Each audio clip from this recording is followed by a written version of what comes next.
Abu Abdullah is going towards Kufa. As he's on the outskirts of Kufa, it's now the 1st or 2nd of Muharram. He's on the outskirts of Kufa. Hur bin Yazid al-Riyahi, who was a commander of the army of Yazid La'natullah, he comes forward and stops the Imam. He says, by the orders of the Khalifa, I am to not allow you to enter into Kufa. So Imam al-Hussain says, okay, so what do you want me to do? He says, I've been ordered not to allow you to go back to Medina either. He says, okay, so I can't go forward, I can't go back. What do you want me to do?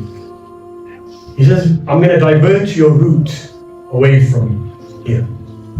The Imam looks towards Hur and he says, oh Hur, you look tired and you look thirsty. Do you have any water? He says, no, I don't. Our water has run out. So Abu Abdullah says what? He says, oh Abbas, give them from our water. The same Imam who in a few days after this incident would have no water to feed his children and his family members is now giving water towards the enemies. Not just the enemies. The books of the Maqtal state what? They say that Abu Abdullah said, oh Abbas, the horses of the army of Hur look thirsty as well. Look at the compassion of your Imam. He's not just thinking about humans, he's saying it's hot. We are in a desert. The horses have been riding for days. Oh Abbas, give them water as well. So Abbas gives the water to them. Then Abu Abdullah says to Hur, he says a statement which is, Sakalakta ummuk. May your mother grieve over your death. Oh Hur. You know what Hur said back to the Imam? He said, had your mother not been Fatima to Zahra, I would have said the same thing to you. So this shows us that Hur knew the position of Abu Abdullah. Hur knew the sanctity of the mother of Abu Abdullah. Hur knew who the Ahlul Bayt is. So therefore there was a hope for Hur to change. There was a hope for him. So what does he do? He takes the Imam towards Karbala, and then on the 2nd or the 3rd of Muharram, on a night like this, Abu Abdullah arrives into the city of Karbala. Now when he arrives into the city of Karbala, as his horse is progressing forward, all of a sudden his horse stops. It doesn't go forward. So the Imam looks towards his companions and he says, my horse is not progressing forward. Maybe he's tired. Let's change horses. So they change the horse. The Imam sits on a second horse. Doesn't go any further. Changes it again. Narrations mention 7 times Abu Abdullah changed horses, but the horse would not progress forward. And all of a sudden Abu Abdullah would ask the people there, the Bani Asad tribe, he says, what is the name of this earth? What's the name of this land?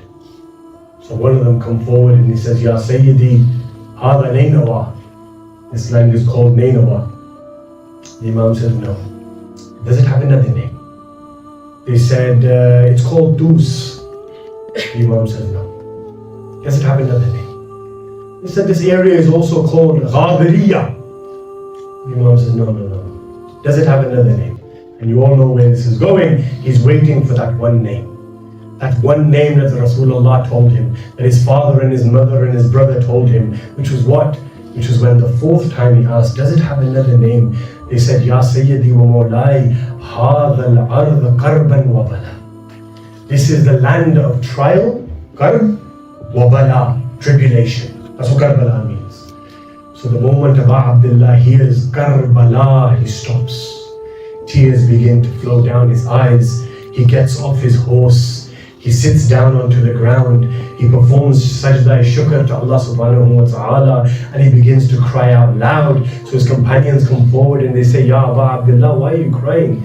The Imam says, let me tell you why I am crying. Come, O my companions, come. He takes his companions towards the Maidan.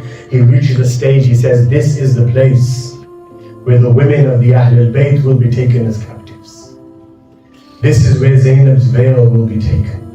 This is where Kulthum's hands will be tied with a rope. This is the place where Sakina will be smacked by Shimmer to the extent that she would fall on the ground crying. Then he says, come with me. Then he says, Ha huna. This is where Aliyun al-Askar will be killed.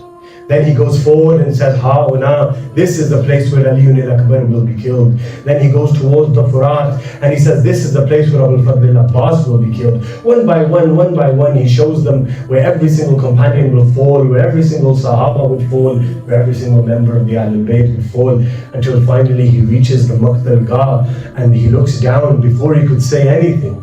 before he could utter anything from his mouth, the companions say, Ya Aba Abdullah, this area that you have now stopped in, it looks like someone has cleared this area. It looks like someone has cleaned this area. What area is this? Abu Abdullah says, this is the land and the place where I will fall from my horse and I will fall down onto the ground, and this is the place where Shimon will sit on my chest, and this is the place where he will behead me, and this is the place where I will achieve martyrdom and save the religion of Islam.